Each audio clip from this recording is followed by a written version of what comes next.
Fianna Fáil in opposition or in government? I mean, sometimes it's hard to tell. One minute, Micheál Martin is on the news giving out about Leo Varadkar and complaining about Fine Gael's policies.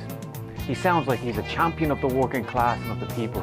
And then when it actually comes down to voting in the Dáil, like for example on bin charges, Fianna Fáil support Fine Gael all the way. It seems they want to have their cake and eat it.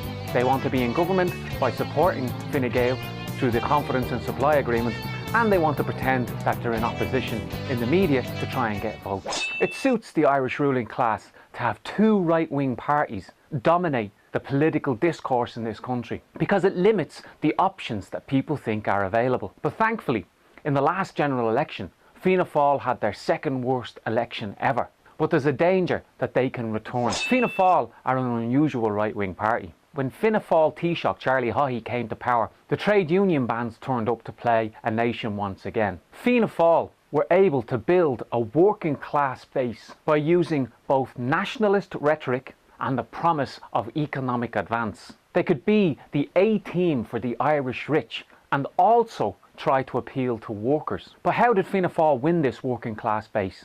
Well, we have to go back and look at their origins. Fianna Fáil came out of the anti-treaty side in the Civil War. Fianna Fáil represented those who wanted to build up native industry. Fianna Fáil were founded in 1926 by Eamon de Valera and by 1932 had made their way into government. Whenever anything went wrong for the Fianna Fáil government in the 1930s, they were quick to blame the British. High unemployment, it was the British. The banks are ripping people off, it was the British. On the 1st of July 1937, de Valera introduced a new constitution. This constitution had been written not only by de Valera's hand, but also by his good friend Archbishop Macquaid. In fact, the passages in the constitution on religion, education, and even on social welfare were written by the Archbishop. De Valera courted a close relationship with the church, but also made sure that he controlled the Irish press. By 1947, the Irish Times said Ireland was heading towards chaos. There were huge amounts of strikes and protests against the Fianna Fáil government. This led in 1948 to an inter-party government, a coalition which included Labour. Labour and other parties were never able to live up to their promises, which saw Fianna Fáil return to power time and time again. In 1958, Fianna Fáil opened up the Irish economy to the world economy.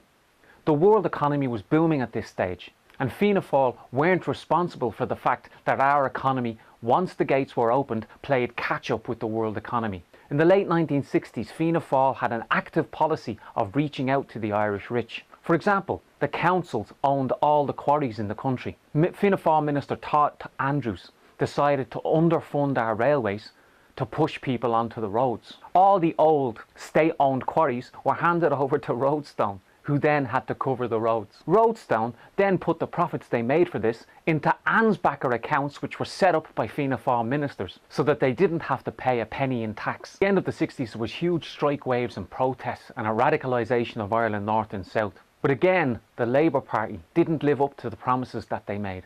And the 1974 to 77 Labour and Fine Gael coalition, by laying the boot into working class people, paved the way for a huge resurgence of Fianna Fáil in 1977. So it was the legacy of the British Empire, their ability to use republican and nationalist rhetoric, the promise of economic advance, and the weakness of the left in this country that allowed Fianna Fáil to build up a working class support base, while in reality being the A-team of the Irish rich. Let's look more closely at some of the Fianna Fáil politicians in power.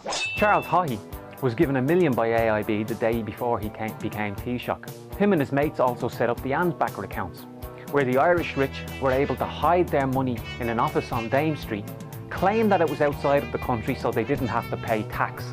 This scam was facilitated by the Taoiseach of the country. It is estimated that Charles Haughey got $8 million in payments between 1979 and 1986, including bribes from the businessman Ben Dunn. Fianna Fáiler Liam Lawler was caught taking bribes in relation to Quarryvale, where the Liffey Valley Shopping Centre was built. Or Ray Burke of Fianna Fáil, who was caught taking 80 grand from a property developer. But that's just small fry compared to the gift that Ray Burke gave Shell. He changed the law so that our oil and gas could be handed over to a private company.